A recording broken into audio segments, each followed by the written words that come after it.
What started as protests against a spike in fuel prices has led to deadly violence in Kazakhstan last week, eventually leading Russia to deploy its forces to aid the ex-Soviet country through their version of NATO. However, Kazakh President Kassym-Jomart Tokayev shared this morning now Russia is expected to withdraw its troops from Kazakhstan in the next 2 days. With the dust finally starting to settle, authorities in the country are attributing the peak of the violence seen in cities like Almaty to militants from neighboring Central Asian nations such as Afghanistan, and are now calling the unrest an attempt at a coup. Journalist Joanna Lillis is here with us to discuss. Welcome, Joanna. Hi. So first of all, how would you have described, if you had opened this segment, how would you have described what happened over the past 2 weeks, and where are we now?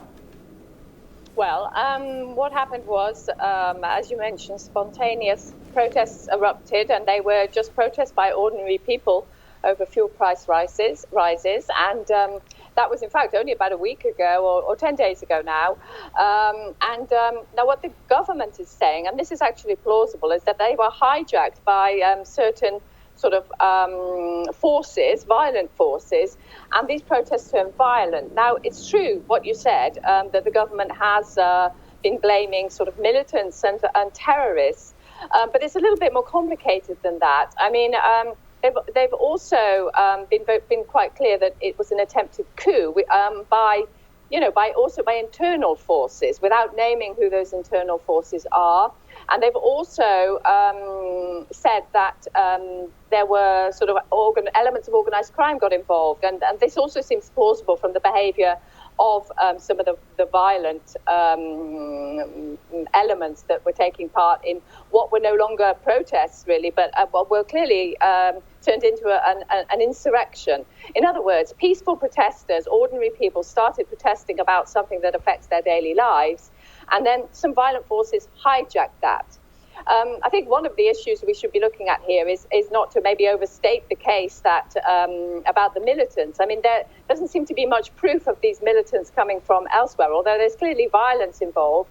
And it's not very clear if the government's trying to kind of fudge, not to name names, about who was behind it, because most authoritative commentators in Kazakhstan believe that this was fomented by internal forces, an attempt to topple President Tokayev. As he himself has said, it's not clear what foreign forces would want to do that. In fact, I can't think of a single one, really. So I think he maybe is trying to fudge matters a little bit.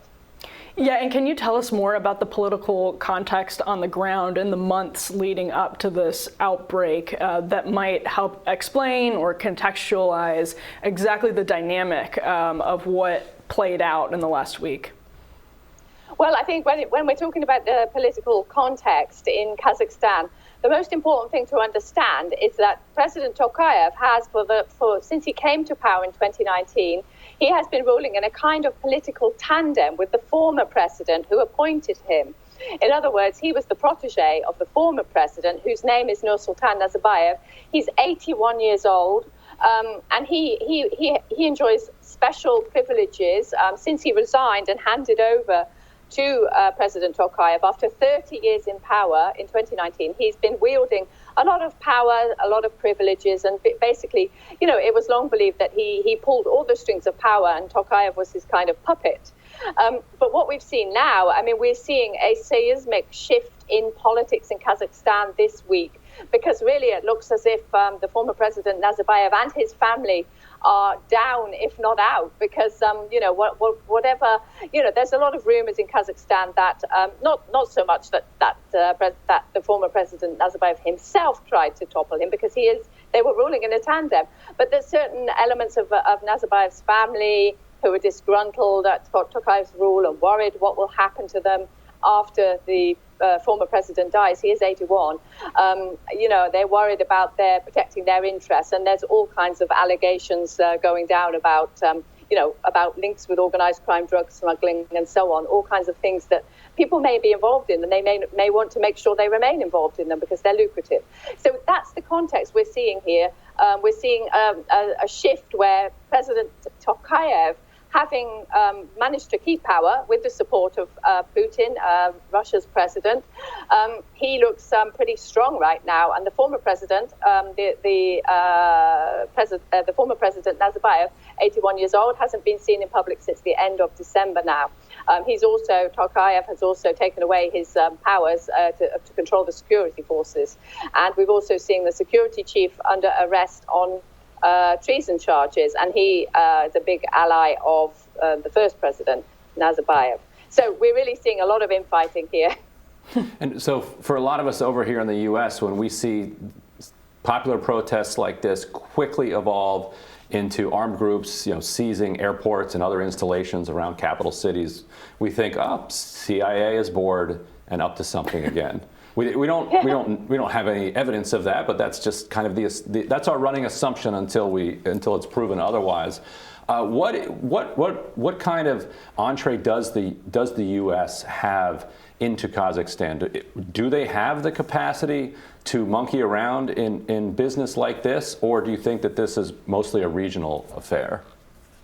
Well, when you say that you see that people might see the hand of the CIA, it sounds like that could be Vladimir Putin talking, and he's already been saying that he's already kind of mentioned color revolutions in this context. So in other words, we've got Kazakhstan's president saying we've got some radicals, terrorists, and so on, and at the same time we've got Vladimir Putin suggesting there's Western involvement. So it looks like everybody's involved if we believe all this.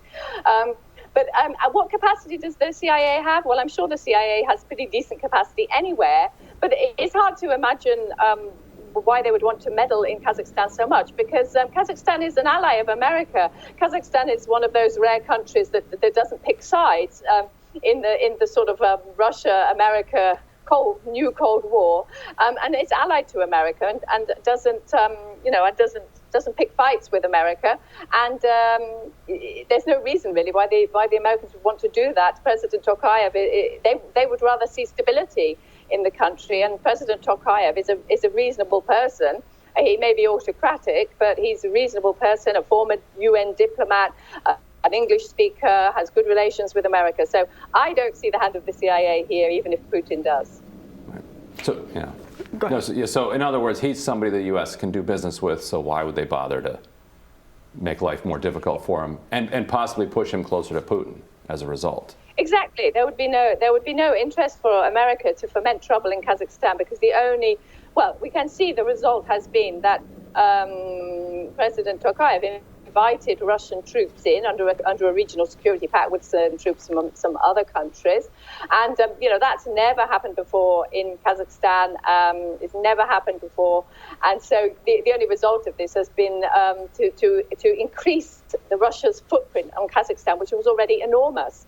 So I'm sure that American diplomats and intelligence officers are clever enough to know that would be the result. So it's hard to imagine why they would want to achieve that. Right. Joanna, what can people expect to see just this week and in the coming days? I know this is one of those situations that's obviously unpredictable and hard to predict, but what do you think will play out in the next couple of days? Well, I mean, the first thing we can expect to see is the withdrawal of those international troops, Russian and other, because President Tokayev said today that would begin in a couple of days. I mean, we saw, when he said he was inviting them in, we saw all kinds of apocalyptic predictions that they would be here forever. But I don't think there's any interest. Well, certainly Kazakhstan has no interest in Russian troops staying forever. And I don't think Russia needs its troops to stay there. Of course, from the Russian point of view, this has been a great projection of both hard power, military power, and soft power as well, because we have Kazakhstan inviting its ally Russia in to help restore order and so on. So we're going to see the beginning of that withdrawal, I think. And we're also going to see President Tokayev, he's moving fast to consolidate his power. I mean, for a man who has just, it seems, survived a bid to topple him, in which he really was at great risk, I imagine, or he certainly, a security risk to him. He's hit the ground running today after getting the situation more or less under control over the last day or two. The security situation. He's hit the ground running with a big keynote address to Parliament, promising reform, and also he's trying to show that he understands the concerns of the people who went out to protest, the ordinary people. He understands their socio-economic grievances, which are considerable, and he's been promising, to tackle joblessness and inequality and low incomes. So he's been in Parliament today with a lot of promises, and he's also promised a little bit further down the line, he's promising political reform, which is what many of the protesters began to demand, the peaceful protesters I'm talking about. They began to demand political reform because Kazakhstan's an autocratic country, and they feel that their democratic rights are not assured. There are no opposition parties. There's a rubber stamp parliament. There's no real choice in presidential elections, and they feel also that Tokayev was foisted upon them without any choice by Nazarbayev, and they didn't really choose him either. But so I think Tokayev's got his hands full, and he wants to reform. He knows it's necessary to reform because the people are getting kind of fed up, and also they're more willing to voice it than they used to be. And so he's got a lot going on, let's put it like that, and he's got a big job to do. And one last super quick question. People who've been following this are probably familiar with that. There was this viral video of a white car with its trunk popped open with a bunch of weapons being just handed out to the crowd. If you saw that, do you have a sense of what that represented and what that might have been related to? Well, I mean, I think it's hard to confirm the veracity of many of the videos that are doing the rounds at the moment.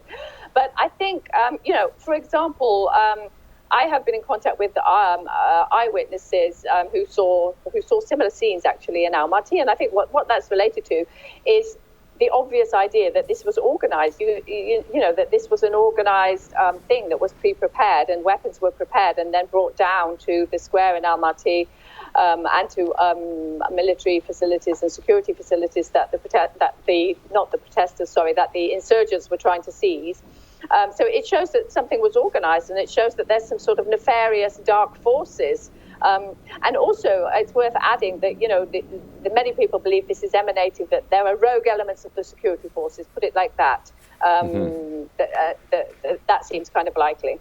Great. Well, Joanna, thank you. I asked on Twitter who we should have to come on and talk about Kazakhstan, and across the political spectrum, people said, Joanna Lillis, that's who you've got to get. So I'm really glad that you agreed to come on and took time out of your schedule, because I know this is about as busy a time as it gets for you. So thanks again for joining us.